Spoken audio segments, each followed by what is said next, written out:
rowdy audience at the end of the day. Not to separate you two. Sorry, we've never been to one of these before. All right. Well, thanks everyone for hanging around, listening to my presentation. Today I'm going to talk about building an enterprise DDoS mitigation strategy. So I know there's a lot of folks I work with here, so you can heckle me a little bit if you want. We'll have some fun. We'll talk about DDoS and some risks and how we kind of mitigate them. I don't have a clicker. I don't have anything that works. So today we're going to just a little brief strategy. What's DDoS mitigation? Why develop a defense in-depth plan? The layers of control that come into that plan. Monitoring. Why to leverage different vendors, which I think is a very important point. And then integration with the incident response team, which is going to be critical to doing anything. And then value to the business. Why are we even doing this? So a little bit about me. Manage the security strategy and architecture team at Humana. I have a CISA, CH, LPT, and ECSA, even though I didn't put it there. I'm kind of a home automation junkie. Have way too many things automated in my house, but and if you want to read really random things, you can follow me on Twitter. So, gotta kind of start with something funny, right? DDoS everywhere. If you watch the news, and in addition to all the exploits and vulnerabilities we hear about, and all the credit card breaches, you hear about DDoS. The kind of different thing about DDoS is it's not really going after a vulnerability, right? It's not really going after data per se a lot of times, even though we'll talk about some of the ways it can. It's really, kind of like one of these things that we can plan to mitigate, but we can't prevent.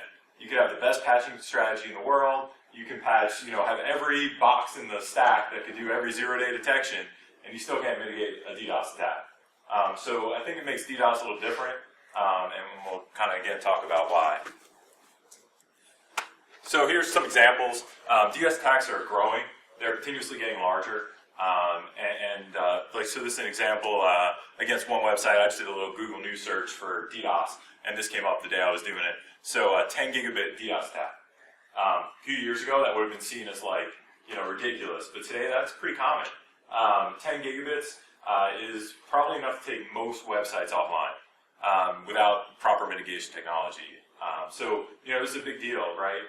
So attackers, we'll talk about some of the reasons why, but a lot of times they're just trying to get you offline, and it could be for a few reasons. And again, we'll talk about that in a minute. So here's a sophisticated DDoS attack, even though I don't think there really is such a thing because they're all kind of the same. It's just pump a lot of stuff at you until you fall over.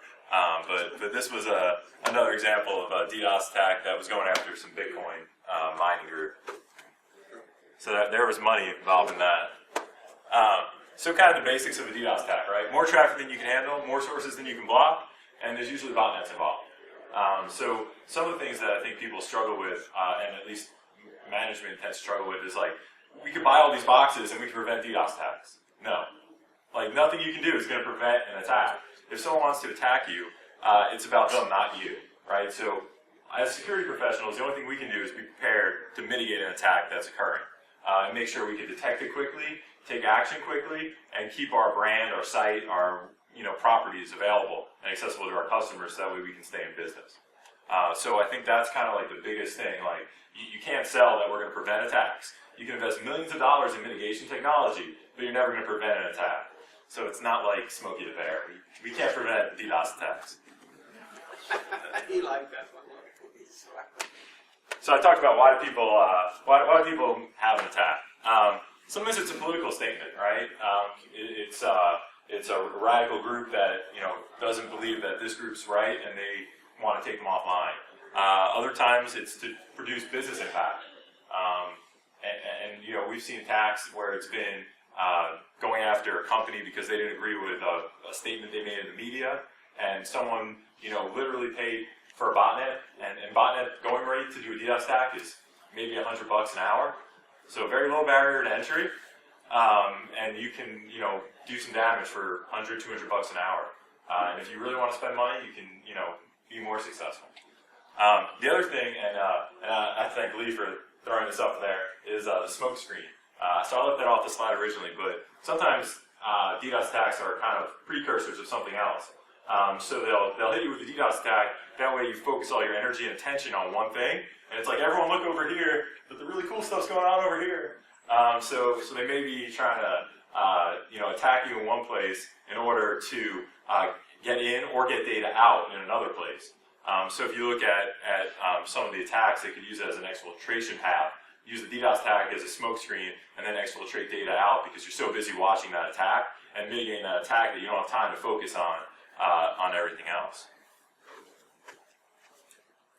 So a little basic kind of diagram of kind of how these work a lot of times. You kind of got the attacker, who is an alien apparently, and he's got kind of a CNC, a command and control, and then he's got a bunch of zombies. And literally that guy is usually in a forum saying like, I've got a botnet with 100,000 nodes in spread throughout the U.S. and I'm going to sell them for 5 cents a node an hour. And they'll program that botnet to do whatever you want. So go after whoever. So you can say, I don't like company XYZ. I don't want to say any companies, so I'll just say XYZ, right? I don't like XYZ.com. I'm going to PayPal you or Bitcoin you $100 and go at them as hard as you can for 45 minutes or an hour or 3 hours or whatever. And really, what makes the mitigation of a DDoS attack so challenging is the traffic's coming from everywhere. And how do you know what's good and how do you know what's bad? A really good attack, it's very hard to detect what's good versus what's bad. Now, if people are throwing, web nasties at you, like half-open connections and things like that, you could kind of filter those out earlier, and that if someone's sending you idle connections, that's probably, not legitimate traffic. But what if it's just an attack that's requesting your homepage, and it's just requesting it in such volume it knocks you offline? How do you know, the few thousand people that are your customers and the few thousand people that are attacking you? So that's where kind of mitigating these attacks gets very tricky. So here's kind of a model for defensive depth. And please, if you guys have questions as we're going, of course, ask them, and we'll take more questions at the end. But sorry, this diagram kind of is challenging to read, but I'll talk through it. This kind of talks through what's in the diagram, but really, how do we prepare for an attack? There's multiple ways to prepare for a DDoS attack, and in my opinion, you sort of need to do all this to be successful, or be most successful. You can pick and choose a little bit, but the more of these you have, the better off you're going to be. So DNS, and if you notice in my diagram, DNS is kind of separated away, and I'll explain why in a minute. You need to have DNS protections. You need to have ISP pipe protection, so you're actually, your internet pipes.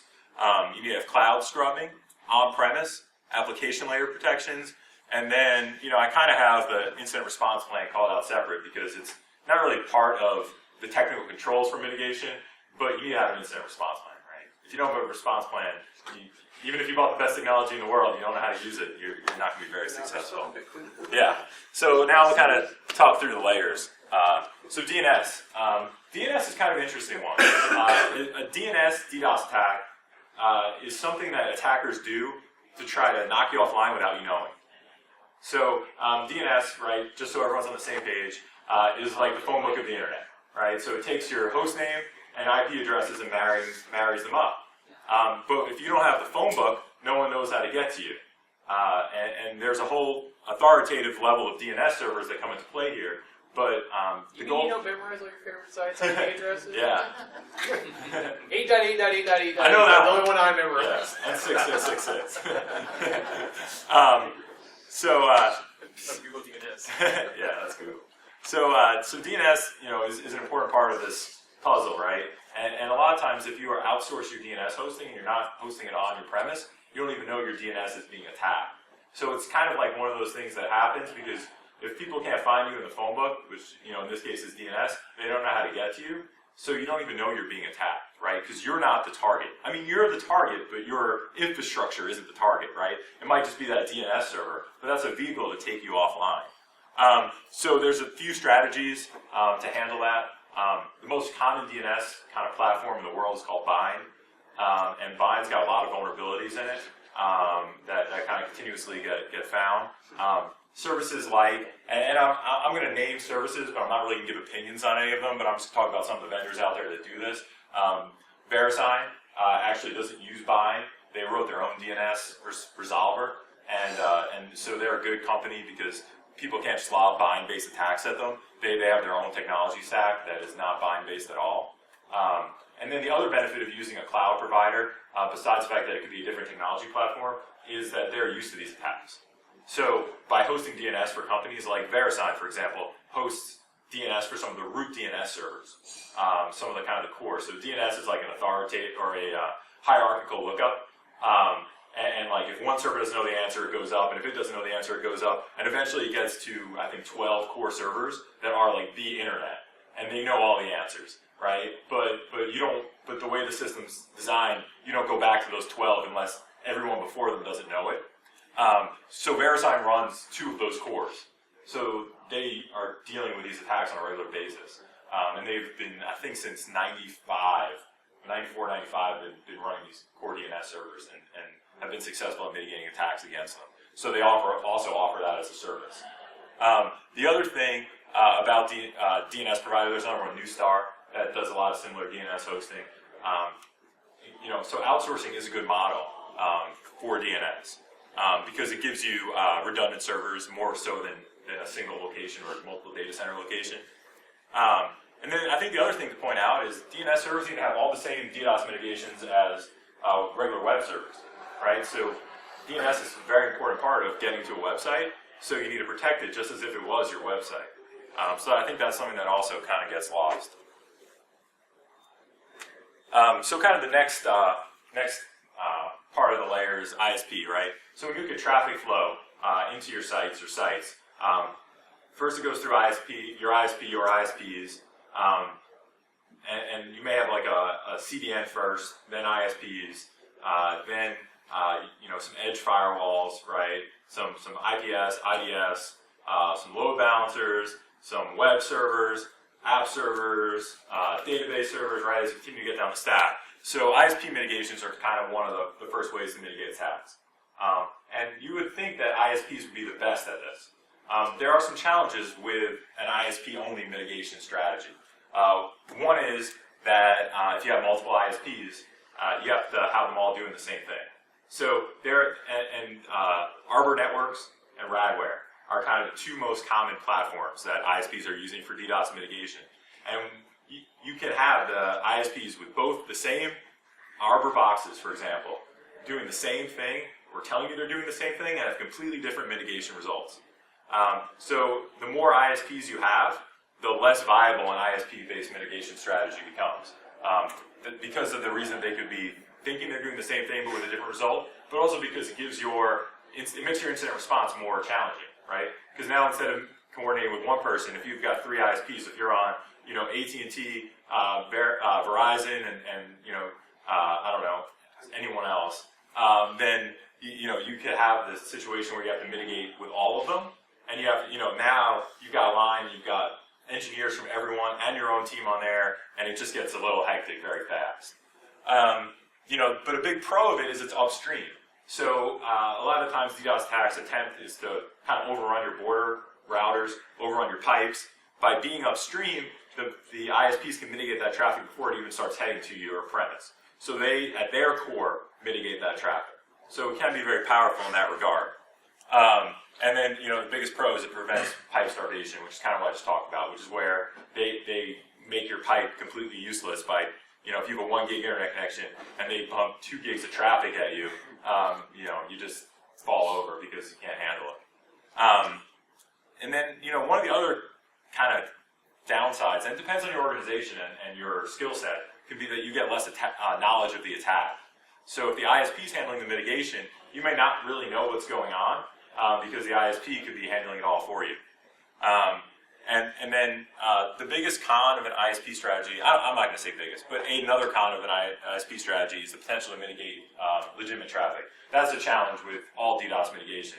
But when you're kind of, handing that responsibility off to someone else, you lose some of that visibility and some of that control. So I think the chance of mitigating legitimate traffic becomes a little higher. But I mean, that's sort of a casualty of war, if you will, right? It's collateral damage. Yeah, that's what I was looking for. You know, if you can mitigate the attack and your website's working well for 80% of your customers, that's better than the 0% it was working well for, you know, before. So, you know, sometimes you might have a little collateral damage. So cloud scrubbing is another kind of method of DDoS mitigation. There are definitely some challenges with cloud scrubbing. So there's kind of three ways to activate it. DNS change. So we talked about DNS in the beginning. And there's also another setting I didn't mention because I was going to mention here called time to live, right? TTL on DNS entries. And if your TTL is too high, like most people set it at an hour or 2 hours, and the reason you set it that high is because you don't want all those requests coming. So that the TTL dictates how often the servers come back and say, like, has your IP address changed? And by saying that number higher, they come back less often. And if most cloud DNS services charge you by the hit, and we're talking like millions of hits, right? But if you set that too low, you're going to get millions more hits, and you're going to run up, you know, half a pennies more in paying for DNS resolution. So you have to kind of balance this one. But you know, one of the ways that they activate cloud scrubbing services is by DNS change. If you make a DNS change and your time to live is 2 hours, it could take up to 2 hours or more for people to resolve your site to the cloud service. So basically, what a DNS change is doing is saying, you know, I'm not here, I'm over here. And then all your traffic's coming over here to that cloud scrubbing service, and they're going to be the ones that receive your traffic. They're going to run it through their stack of equipment, through their pipes, which are generally big, and then route the traffic back to you. Cloud scrubbers are designed to mitigate attacks every day. So probably one of the biggest ones is Prolexic. They're down in Miami. They were just bought by Akamai probably about a year ago. But I mean, their whole business model is kind of like an insurance model. So you basically pay a premium, and then when you have an attack, you pay for, you know, activating the service. So they oversubscribe. You know, that's another challenge, right? So if you're a, you know, e-commerce company, let's say, and you know that, you know, Black Friday is your day, that's, you know, maybe 30% of your business for the year in that single day, and you're using a company like Prolexic that may have 30 other, you know, e-commerce companies that care about that one day, you have to make sure that you've got the right contracts in place so that you get the protections. They have, you know, they have extensive networks, but this really takes a lot of capital to build cloud scrubbing services. You have to have 50, 100 gig, you know, connections at each location that you are essentially buying to be idle. And having them in the event of an emergency. Not to mention the millions of dollars in technology that you have to have behind it to mitigate the attacks, and the people to staff it. So, yeah, so, you know, that's why this is like an insurance model for activation, but it is definitely something that can become oversubscribed.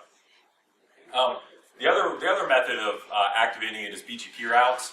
So it's a little quicker than DNS change because it's routing, so it happens instantly. But there's some collateral damage also with that approach because the smallest networking route is class C. So you have to send you know, a whole /24 network to that cloud scrubbing service, even though you might just have one site that's being attacked. So there are some challenges with that. And then the kind of the last model is a GRE tunnel, which is similar in a lot of ways, but also can be challenging. Let's see, so the pros of cloud scrubbers is definitely the talent and training that these people have. This is what they do all day, every day. You know, they're super specialized security people. They understand traffic flow, they understand, you know, TCP, IP, and they understand how to rip apart those packets and look for malicious things, and they mitigate these attacks on a regular basis. You're also kind of outsourcing your incident response plan to an extent, because once you activate them, they've got their whole process that they, you know, go through, because this is what they do every day. But they also stay engaged the whole time. I mean, they'll do warm handoffs from shift to shift, keep bridges open with them, and be in constant communication for, you know, 24, 48, 72 hours, as long as these attacks last. And some of the largest attacks have lasted 72 plus hours. And this is where they need to have skilled people, you know, that can work 12-hour shifts and hand it off to the next skilled person that can come in and be just as effective as the previous person, which is a challenge for in-house talent, potentially. As I said, they have incredibly large internet pipes. So they've got peering centers, and they have 50, 100, 200 gig pipes that are just meant to absorb this internet junk, if you will. And then they've built specialized stacks of mitigation equipment. So they've got Arbor, Radware, some of them even have old Cisco gear that Cisco no longer makes in their stack that they're using for mitigation. Some of them have their own technology that they've built in-house. So like Newstar is another vendor, and actually Newstar has a knock in Louisville or in this area. So they have people fighting attacks like that around here.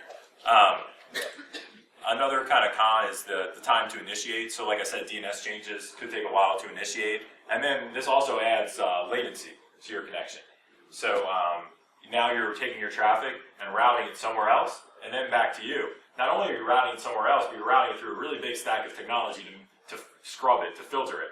So, so that definitely poses a challenge, potentially for performance. But again, it's a trade-off because having your website available, even in degraded fashion, is better than not available at all. Which is why a lot of these services are not 24/7 always-on services because of the latency they introduce, because of the cost, and because of the capacity of these scrubbing centers. They don't have the capacity to route your traffic forever. That's just not the way they've been designed and the way they've been built. Akamai has a service that does that a little bit, and that is an always-on option. So when I talk about kind of scrubbing, here's the goal, right? So we've got traffic coming from a botnet, and we've got traffic coming from valid customers. We're going to send everything into the cloud scrubbing center. We're going to send everything back to our corporate network, right? And what this cloud scrubbing center needs to do is be smart enough to get rid of all the red and only allow the green through, right? So only allow the good stuff, get rid of the bad stuff. But sometimes you lose some of the green, you lose some of the good stuff, and sometimes you still get through some of the bad stuff. So this is where defense in depth strategy comes in, because depicted on here, I have a layer of on-premise equipment next, which is where you would be able to mitigate your attack on site. And then obviously the goal is to get somewhere in your corporate network, DMZ most likely.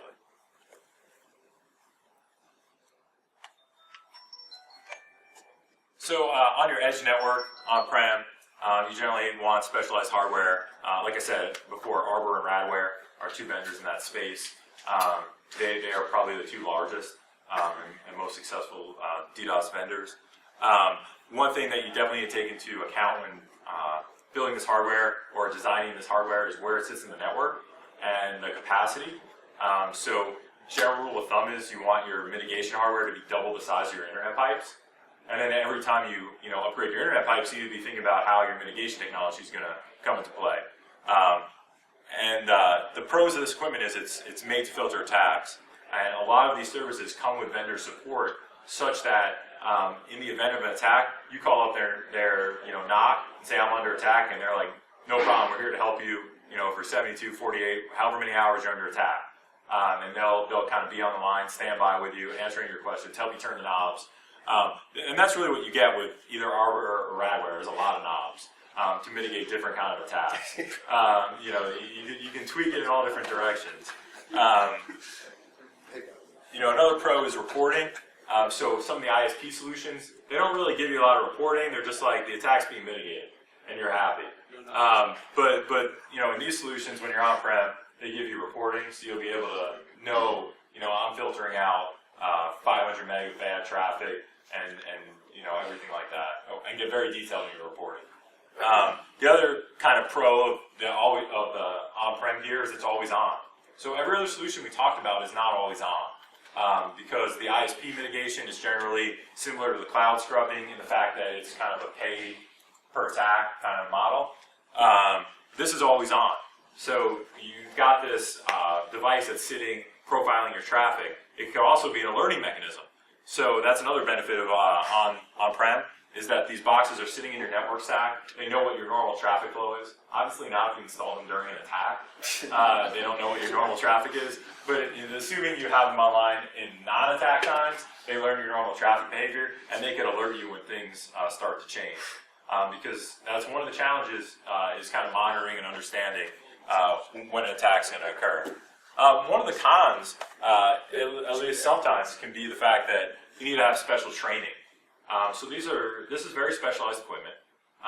They don't really need to use a lot, hopefully. Is there wood anywhere around here I can knock on? That's that's the goal, at least, right? That you are not mitigating attacks. So you have staff potentially that is trained on it, but may not use it very often. So that's something to take into mind, is making sure that you kind of have mock drills and simulation to practice. That way people don't lose those skills of how to mitigate attacks. So the next layer is kind of the application layer. And this one, you're on your own. No. You are to an extent. So this is really about how many connections an application can handle before it falls over, and what happens when the application falls over. Does it puke and spill out SQL guts, if you will, or does it just go gracefully and give you a 404?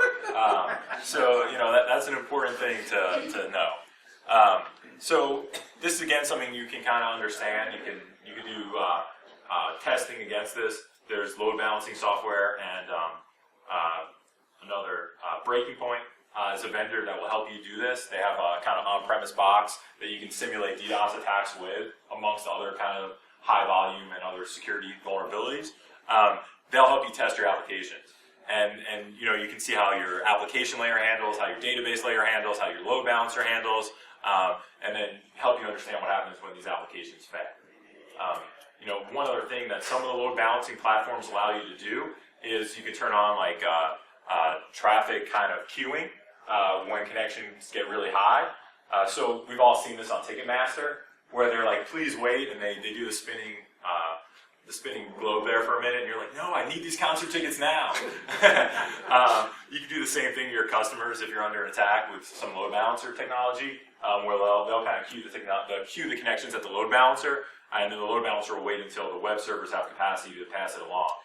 But then, again, you have to make sure your load balancers can handle that, because now your load balancers are carrying more connections than they normally would. So it's about having capacity to take care of that. So monitoring. Monitoring doesn't really fit neatly in with mitigation, right? But it's just as important. Because if you're not monitoring, you're not going to know when you're under attack. So some of the things you need to understand are, what are your normal traffic patterns? Is it normal for Monday at 9 a.m. for me to get 50 mega traffic, or is that really high? Is it a season? Is my traffic seasonal? Is it supposed to be higher this time of year? So you need to kind of understand those traffic patterns. Set up monitoring of all your key infrastructure. So your internet edge, your firewalls, your router, your kind of core switches, your core network itself. You need to be monitoring the connection counts, the CPU, the RAM, all those variables, so that way you understand fluctuation. And that's not a good practice just for DDoS, right? That's good in general to understand when anything could be going on. But it's a way for you to understand if a DDoS attack is occurring. So if you've got a firewall that is normally at, let's say, 50% capacity, which is a nice place to be, because then you've got cushion for spikes, and all of a sudden you're at 80%, and you're staying at 80% for 10 minutes, maybe something's going on. Maybe we should look further. So this is where you can monitor. Also monitor your ISP pipes. If you've got gigabit pipes and you're pushing a gig, you probably want to understand why. If your normal traffic pattern is to be lower. And then the other thing you have on firewalls is connection counters. So understand how many connections are coming through. Is that kind of normal? And do you have half idle connections? Because that's another kind of way people attack you. So I did mention a number of different vendors. In my opinion, it's important to have a multi-vendor strategy in DDoS mitigation. I think it's important to do multi-vendor in security, period, so you get different perspectives on similar things. But in DDoS, the same holds true. You don't want to have one vendor at every location in your mitigation plan, because then you're getting the same set of eyes on everything, and you're not really getting the value of having technology at different places. So I think I've named off probably 6 or so vendors. And there's more vendors out there, but having different vendors, kind of gives you more knobs to turn. I know you like that. I think that's been me. And then the other value of multi-vendor strategy is if one box fails, you've got some other strategy. You got something else to try. So exactly. So multi-vendor is important. And like I said, you have to integrate with your incident response plan. So, who, what, when, where, why, and how, right? What's your escalation path? When a DDoS attack occurs, do you call your vice president? Do you call the CIO? Do you call extra people in from shift who aren't normally working? What do? Do you treat it like any other attack? Do you call ISPs? How do you handle it? Do you have the phone numbers of people you need to call? Do you get vendors involved? Is it different than a normal incident? One strategy you can have is like a standby website or error page that you put up. So you can have that hosted at like Amazon or Rackspace or a different location away from your premise. And that way you can at least give people some graceful error message, which is better than, page can't be displayed in Internet Explorer, right? If it gets really bad, do you need to call corporate communications? Do you need to, put out a press release? Do you need to be available? Because, if you're Amazon and if it's Black Friday and your website's down, not only are your customers mad, people are going to be like, what's up? Like, that's not right. So, you need to understand how corporate communications, and then BCP impact. So if your website's down, what does it mean for your brand? What does it mean for your business processes? Does it mean you have a bunch of outsourced vendors that can no longer work because your internet presence? Does it mean your own employees can't work? Do you send people home? Do you go to paper? I mean, God, you don't want to do that. but you need to understand the impacts to your business. And BCP impacts are a little greater than just incident response plan, but they definitely kind of mesh together.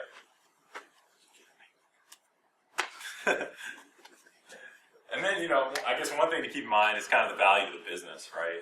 So what does it mean for the business to be offline? If your website's brochureware, does it matter that it's offline for, 30 minutes, a half hour? Maybe it doesn't. Maybe it does. If you're, Papa John's, I'll pick on a local company, and, you're Super Bowl, and, you're dealing with your most pizza orders of the year, then it definitely matters, right? You understand the value of the business. Scott Trade. So you have to understand the brand value impact. Obviously, the technology we're talking about here is very expensive, so you can't spend more than it's worth, right? Like any security, you don't want to spend more than it's worth to mitigate. And then, what's the future sales loss? So are people going to lose confidence if they go to your website? If they go to Papa John's on Super Bowl Sunday and they can't get through, are they going to go to Pizza Hut and stay there? Hopefully not if you're Papa John's, right? So that's kind of something else that comes into play. Mitch, how do you sell that? I mean, I understand the value to the business, but to someone who's never been through a DDoS attack or who doesn't read about it in the news the way we do, some other security type of breaches, I could scream fear, uncertainty, and doubt, and that amount of money you want me to spend on this. Yeah. So how do you make that? I think you make the plan based on the sector. So I think you can see in-sector companies have similar attacks and kind of model it after them. If you're a food service and you see other food service companies being attacked, then you can probably get to management and say, hey, something's going around. There's also, in most industries, like special interest groups like FSI-SAC, for example, in the financial services industry, and they do great communication inside the industry. So there was a round of DDoS attacks, I want to say in early 2013, if I'm remembering correctly, which was targeted just at the financial services industry. They went after Bank of America, they went after Chase, they went after a lot of these big guys, and it was because they were cutting off. It was overseas terrorist groups, and they were cutting off their money. Gotcha. Right? So what do? They respond in the only way they can. You kind of build that industry profile, I think, based on risk. Is it a pretty prevalent type of attack happening? Are there? Yeah, I mean, if you read about it, there's DDoS attacks happening every day. It's just a matter of their size and scale and impact. But I mean, going back to the original idea, how do you prevent DDoS attacks, right? The only way to prevent them is to remove all vulnerabilities, right? Which is never going to happen because compromised hosts are the catalyst for DDoS attacks. So all you need is some pissed off person and a little bit of money, and you can probably Google where to buy a DDoS attack and land on a forum, and whether you're talking with the FBI or talking with someone legitimate. Legitimate. Yeah, how do you define legitimate? Great. Legitimized criminals already. Yeah, legitimate criminals. Straight up criminal. But you can pretty quickly launch launch an attack. So I mean, the barriers are very low today. It's cheaper to attack than to defend, for sure. So that's definitely a challenge. What's the law about DDoS attacks? I mean, is there? Yeah, good question. I mean, if I have a botnet, I DDoS somebody, what's the charge? So I think doing anything in the legal system is going to be nearly impossible because most of these are international or they're challenging to take down. So it's very similar to like a lot of the Carter's markets for credit card fraud that, eventually the FBI may get inside them and take them down, but then another ring just kind of pops up. So, I mean, I think eventually you see people get charged, but I would say that, most of the time law enforcement, I don't know if it's that they don't care, don't have time, knowledge, ability, jurisdiction, right? All those things come into play because, we're in Louisville, Kentucky, getting attacked in Louisville, Kentucky, but that thing's coming from all over the world or all over the U.S. or, so who do you go to? What do you do? Is it FBI? Do they work with Interpol and other international agencies? It gets very challenging, and most of the time they don't, have the capacity to care. Usually this is over $100,000 worth of damage. Yeah. Well, I mean, what's a legitimate homepage request and what's not? How are you going to find them anyway? When Yeah. like botnets full of people Yeah, well, and then that sort of gets back to the fact that they infected a whole bunch of computers and launched the attack, which clearly isn't legitimate. Is against the law. Period. Right? Is it against the law? Sure. I mean, to put malware and take over someone else's computer. I mean, Well, unless you're the NSA. well, they don't have a law. So. I think another thing that comes into play that I didn't put on here, but was mentioned this morning, is cyber insurance. So cyber insurance is viable, and it's something that kicks in attacks like this. So you can, if you have coverage, pay a deductible and you get coverage for DDoS attacks. Will they pay for my ransom? Ransomware? Yeah, I mean, that's bound to be a part of all this, right? Yeah. I'm getting ready to attack your network unless you, wire me X amount of dollars. Yeah, and there's been, situations like that. Does that insurance cover loss of sales compared to last year or projected sales? Is that what you're talking about? Yeah, I mean it can, and it could pay like the overtime for mitigation. If you had to go and let's say you had a flexible internet pipe and you can expand it from a gig to 3 gigs, and you did that, it could pay for that, for example. But a lot of it comes down to who's willing to write that coverage and the specifics of the policies. They're all very variable, and they're expensive. So you really have to be expecting a large loss to make it kind of worth the money of paying. Yeah. I have a question. We're using CloudFront, which is I think one of the cloud vendors for things. And you mentioned another one for Conix or something like that. Prolexic, yeah. Prolexic, there we go. And they mentioned a lot of DDoS type protections and stuff, which is very good. We've actually never been targeted, but we've definitely been affected by noisy neighbors on cloud hosting providers and so forth. And I'm not aware, is there a service like a cloud filter that could help you out with a noisy neighbor type thing where somebody else is getting DDoS but sharing the same pipes? Or at that point, you really have to be in 2 separate data centers to be able to compensate? Yeah, so I think a lot of it comes down to who your cloud provider is at that point. Like I'll pick on Amazon for a minute. So Amazon does an excellent job at that sort of stuff because they just have so many points of presence, and they sort of have their own content delivery network in front of it. So they can handle a lot of those attacks and mitigate them rather well. But if you're, all cloud ISP or all cloud hosting isn't created the same, right? So I think a lot of it comes down to the characteristics of the provider you pick. If you're picking like a service that's hosted on a single data center, you're going to be at risk no matter what, I think, and this is where you need to understand their traffic flow. So are you paying to come in over 3 ISPs at that cloud service, or are you paying to come over a single ISP? Pretty much, in my experience, cloud services are willing to sell you anything for money. So they'll build the product for you. If you're saying I want 4 different ISPs, they'll figure out a way to bill you for 4 different ISPs. Yeah, and your SLAs are important there. If it's in the contract, you have this availability at this rate, and that's something you want to make sure is there. Right? Yeah, I think another kind of mitigation strategy for kind of noisy neighbors at a third party like that would be like a content delivery network. So if you could deliver most of your content not off your edge, but off someone else's, you can generally do well. So like Akamai, Amazon, like supposedly Apple for iOS 8, you know, they use their own CDN for the first time to deliver most of iOS 8. Sure you do it for keynote video. Well, they did. They just sent the wrong stream to the U.S. Right? With the subtitles. So yeah, I mean, I think a lot of it comes down to where else you can serve the content from, and how many points of presence they have.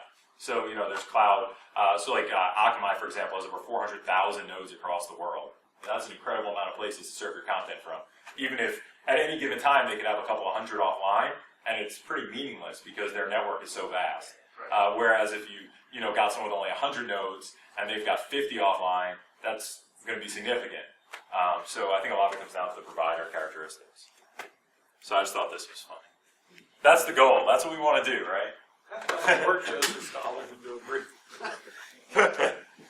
So just to kind of recap, even though no one could read this diagram on this awesome projector, kind of the layers of DDoS mitigation. So we've got cloud scrubbing, ISP pipes, on-site mitigation, your kind of edge network fortification, and then kind of your internal network. And kind of as outlined today, we want to try to put mitigations at every layer. And if we put mitigations at every layer, we should be successful in mitigating an attack. You know, a lot of times, as Steve points out, for budget reasons, you can't be successful at every layer. And that's where, you know, as security / risk management people, we just need to present the stories, not tell the jokes, right? So, except Yogi gets to tell the jokes. So we can go ahead and present the case and let the business make the decision on what they're willing to pay for. Yeah, or ease it in over a period of years. Yeah. You know, to get I mean, you once down. you're attacked, they'll make these decisions really quick. Yep. That's for sure. All right. Well, stayed pretty much on time. 4 minutes left. For any questions? You're Yeah. saying, you know, you may have a limited budget and getting justification for that budget. Where should an organization focus on those layers? If they can Yeah, only good maybe question. do one or two. where So we'll should flip they- back to the diagram. I mean, in my opinion, I would say that the first thing to focus on would be DNS, because I don't think you should be hosting your own DNS to begin with. I don't think there's much value in doing that. And then I would say having a cloud scrubber is probably the second best value plan, even with all their kind of warts, if you will, of activating. I think if you're doing something and you're not, if you don't believe you're a heavy target for attack, and I would argue at this point, if you haven't been DDoSed by 2014, unless you drastically change your business model, you're not a heavy target at this point. Then you know that you would probably get the most value out of having a cloud scrubber or ISP, depending on your network architecture, as kind of a standby plan. It's how high your profile is, correct? Yeah, exactly. How do you go about rating vendors? What? How do you go about rating vendors for the cloud scrubbing layer? Yeah, good question. So I know some of the things we did when we were looking at cloud scrubbing vendors was kind of understand their architecture, understand their activation, their business model, their pricing, their capacity. We never actually did any simulated attacks to kind of understand, but we kind of talked through their SLAs. I think it's important to talk to other customers.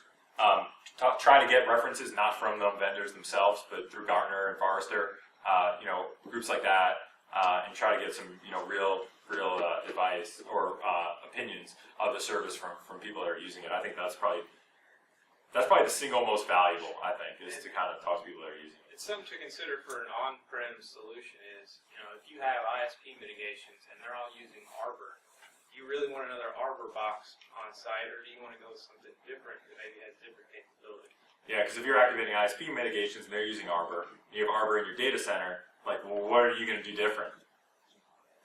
Probably not much, because the guys at the ISP that are making attacks for a lot of people are probably better at it than you are, because they do it more often. Same knobs. That's right. Same knobs, different locations. This is just... He was late. He set me up. I couldn't jump, and he set the hood and pulled me in the boat. All right. Well, any other final questions, or else everyone gets to go see if they won the Nexus 7. How does this work compared to, say, a web application firewall? Over the cloud.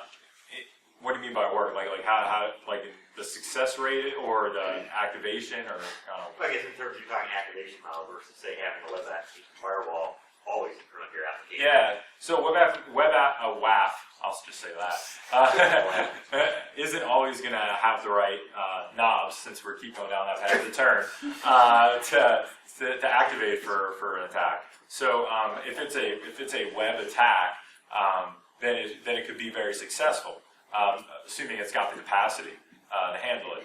But if it's like a TCP layer, kind of SYN flood or something like that, it's not going to be at the right layer for the WAF to even see it. So this is where some of like the half idle connections and just kind of SYN floods are what this equipment's most successful at mitigating. They have elements of WAF. So Radware is a WAF vendor in addition, and they were a WAF vendor before they were a DDoS mitigation vendor. So they're very closely related.